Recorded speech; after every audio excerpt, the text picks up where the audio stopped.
The Interesting Conversations with Interesting People podcast series with author Nigel Beckles.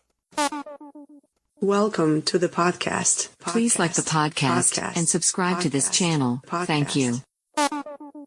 The very best way to promote your podcasts. Podpage makes it easy to create a podcast website with just a few clicks. Every page is optimized to be found on Google and it stays up to date forever. For more information, visit podpage.com. The future of podcast promotion. Have you experienced several failed relationships or been through a divorce? How can you avoid making the same mistakes again? How to avoid making the big relationship mistakes is out now. Hi, my name is Nigel Beckles.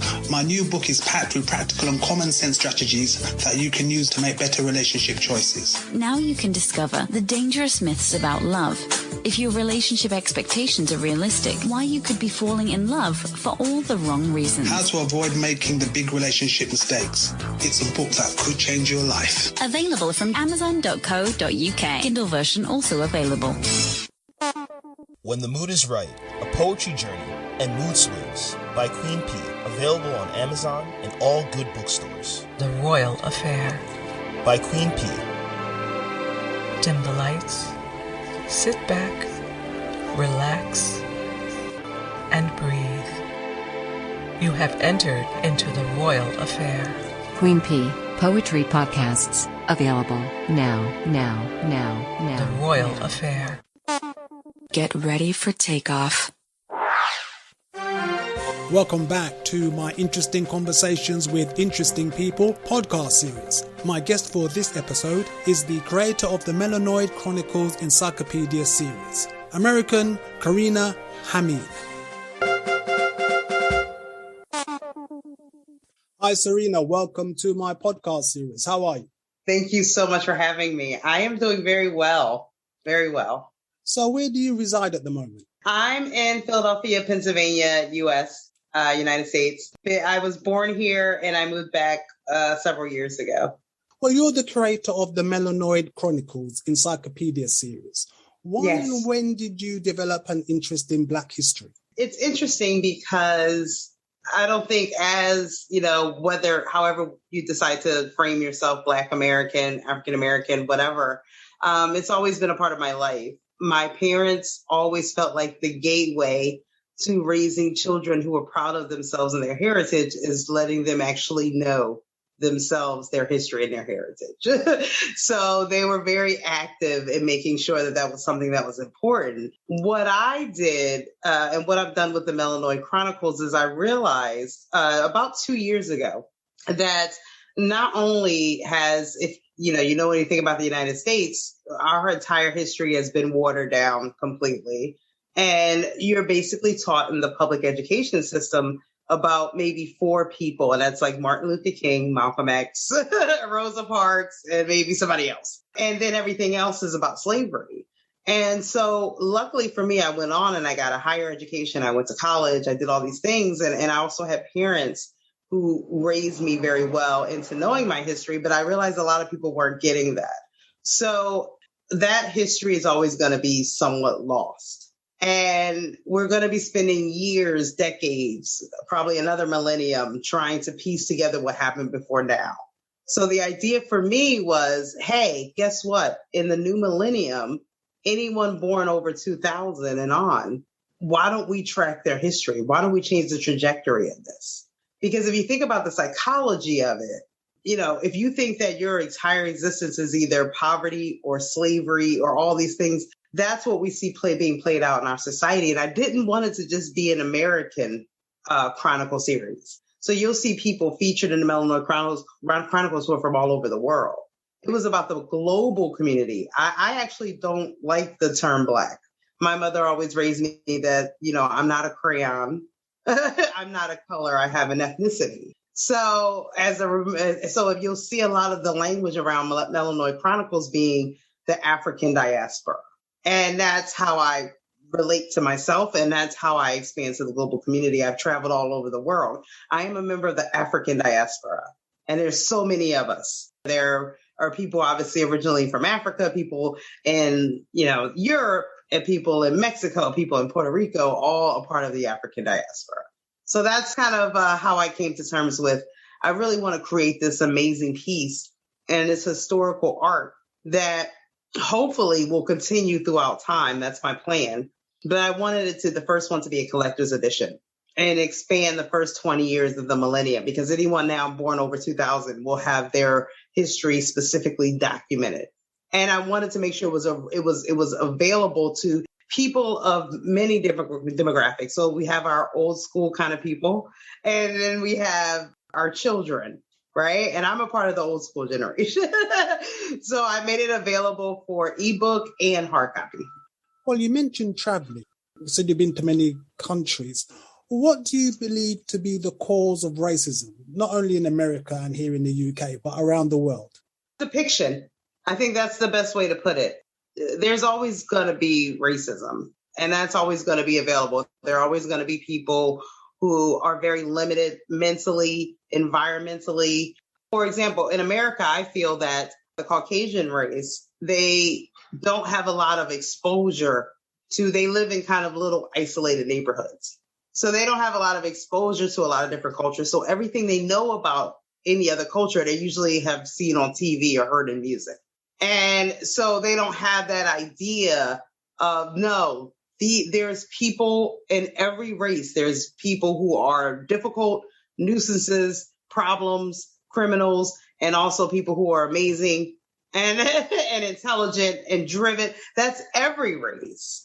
I always tell people, in the white race here in America, I don't know if they do this here, the Caucasian race, they have a term called white trash, which I always thought was shocking, because I'm like, why are they white trash? Like, we don't call Black people or people of the African diaspora who are poor or less educated trash, because their idea is they're white. And I've never even thought about this term. They're white. Why haven't they succeeded? They're trash.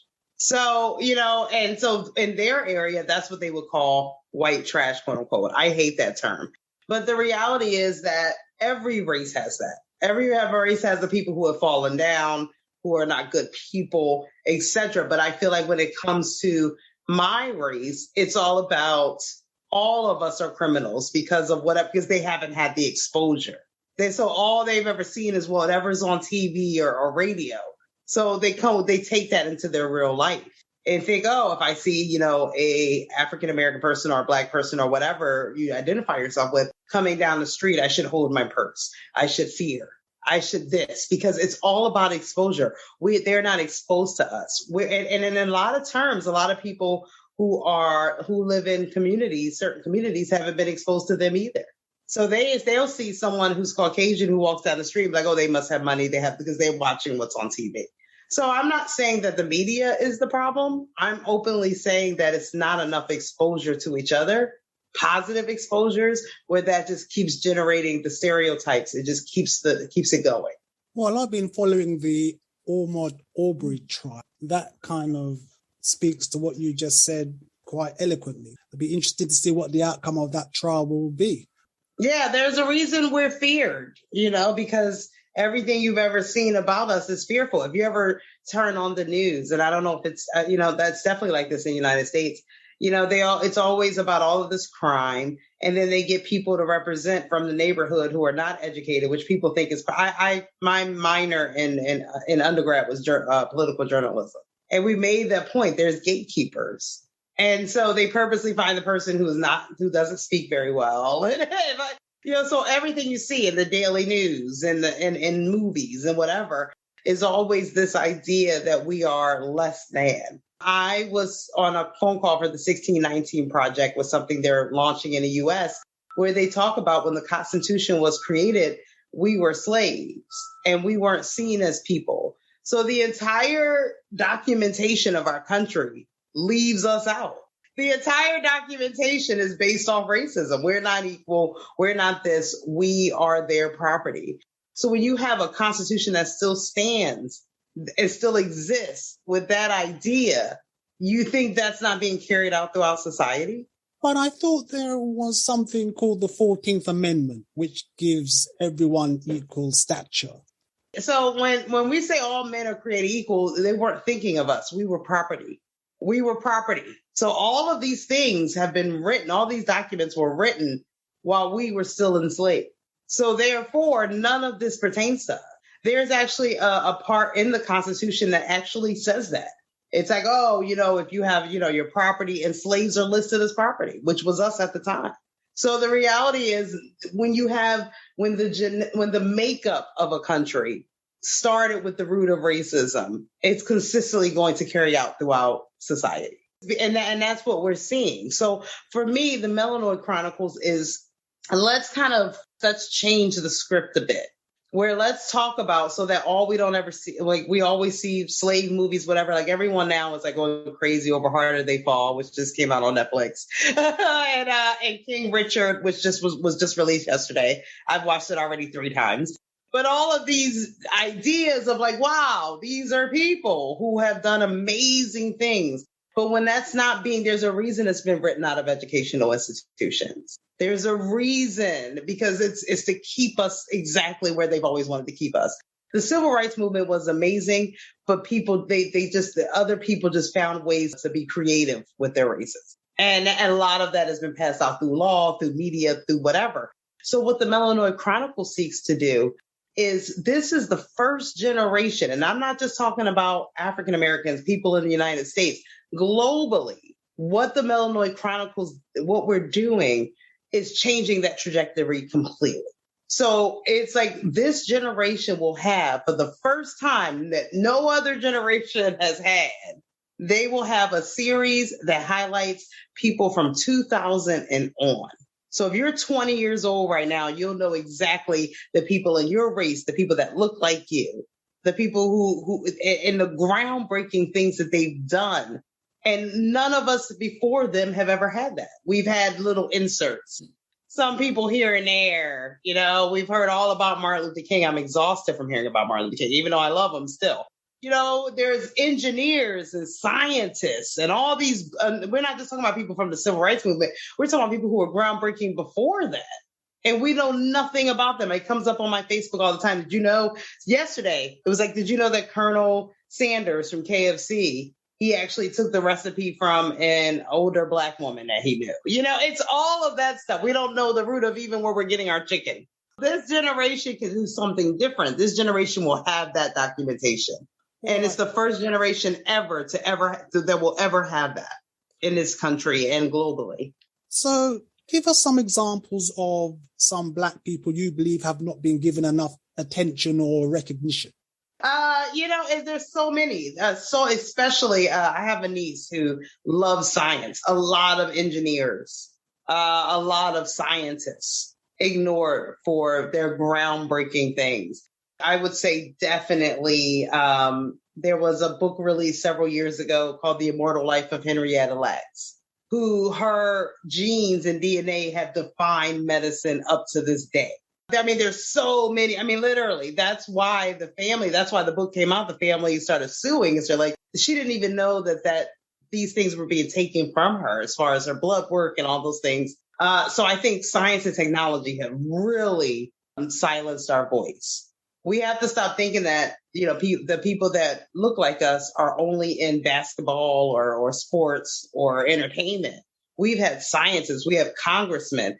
Unfortunately, Colin Powell just passed away from COVID, which broke my heart because, he was controversial, but the moves that he's made as far as political stance, Kamala Harris being, elected last year, is so much outside of media and entertainment, where there's people that the Guggenheimer, which is one of the biggest museums in New York City, just released. She did the woman from there she just became head of the Guggenheimer, first African American woman.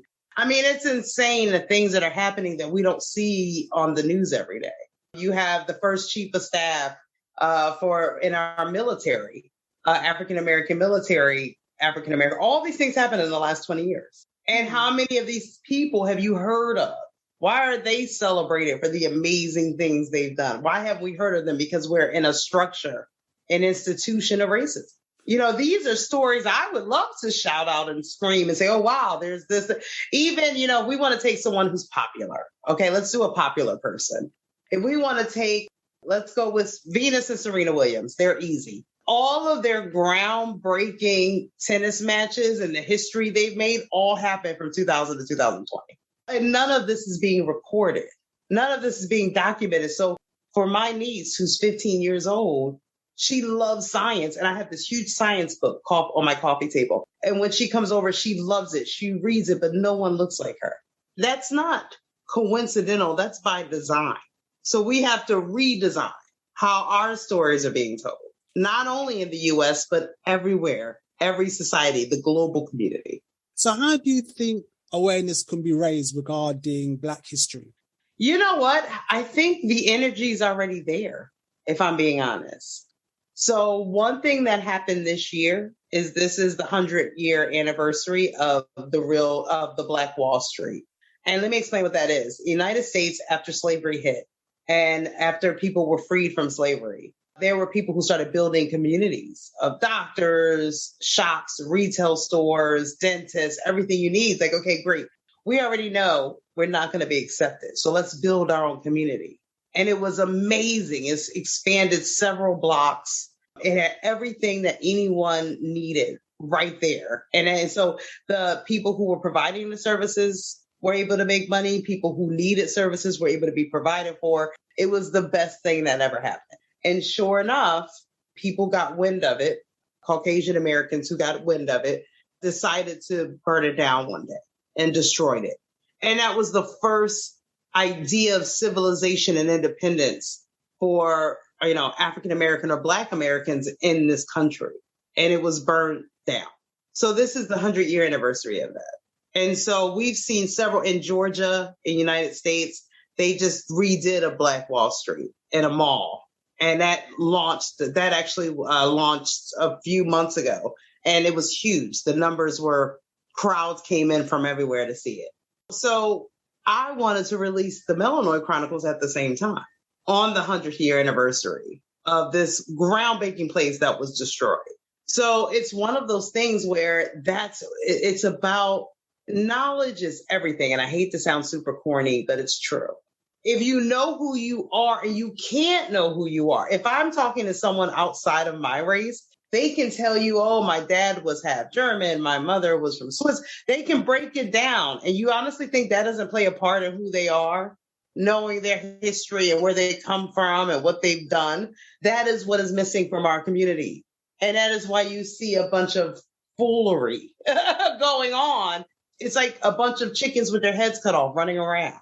So history is extremely important. Knowing where you come from is above all else. I mean, and again, this is just my personal thing. We're dealing with religions that have nothing to do with us. We're dealing with societies that have nothing to do with us. And we've adapted it because what else did we know? History is everything. It doesn't get any more serious and important than knowing where you're from. The reality is in America, we're so far removed from Africa that let's not even talk about, that's not the issue. Know who you are, even in America. I remember I was in London for 3 months and I came back to the States and the things I told, we don't travel a lot here. I was watching King Richard last night and I said, their biggest dream was, hey, I want to play Wimbledon. I was like, I've actually been to Wimbledon. They have a whole section for them when all they ever wanted to do was just play there. Those kind of things, that's what boosts the self-esteem of a race and a culture. And if that's been constantly denied to you, then you have nothing. You think you're nothing and you become nothing. But one thing I can say, and I congratulate, is in the midst of all that, and what the Melanoid Chronicles will show you, is that even in the midst of this poverty, this oppression, this discrimination, this racism, look at all these people that look like you who have done amazing things just in the last 20 years. Groundbreaking people. That's our mission. So when was the Melanoid Chronicles published? The Melanoid Chronicles was just published. I wanted it to happen a little earlier in the year, but with publishing and the amount of research that we had to do, we didn't want to get anything wrong. When you're releasing something like this, a lot of people will love it and a lot of people will hate it, as we talked about racism. So I don't want to get anything wrong. I wanted to make sure everything was well documented, cited, copyrighted, everything. So I actually thought that we would release this this summer. But from the amount of work, I underestimated the amount of work that would need to be done. So I'm okay as long as, because the Melanoid Chronicles spans from 2000 to 2020, it was just important to me at this point that it gets out this year, because then we're already gearing up for 2021. And there's been so many groundbreaking people that I was like, it has to get out this year because we're gearing up for the next one. This is not a one-time thing. The first one is a collector's edition. And then from there on out, it's going to be like any other Encyclopedia series. Again, both available in ebook. And we're also doing a documentary series, a docuseries. So what we're doing is we're pulling people out of that. So however way, some people don't like to read, some people need to see it. So we're pulling specific people out of that and interviewing them and discussing with them their accomplishment and how they got there. So this is all very new, but it's actually gaining traction pretty quickly. So Zarinah, how can people contact you? They can contact me. Our email address is Melanoid, MELANOID @amgroupllc.biz. Our phone number is +1 667 405 3372. Our website is amgroup, same thing, llc.biz. You can always read more on our mission and our idea behind the Melanoid Chronicles. You can purchase the Melanoid Chronicles right there if you want a hard copy cover. And the ebook will be announced shortly as well. Any media inquiries, you can go to the same website /contact and just fill out your information and what you need, and you can get us directly from there. So media inquiries, you can contact us. If you want to read more, go to our website. If you want to subscribe, email us, because the ebook is coming shortly. So we have a lot of people emailing us so we can have them on a list to provide them the link for the ebook. Zarinah in the USA, thank you very much for your time. And thank you so much for having me, Nigel. I really appreciate it. Please follow author Nigel Beckles' podcasts on Anchor, Amazon Audible, Spotify, and all major podcasting platforms. Thanks.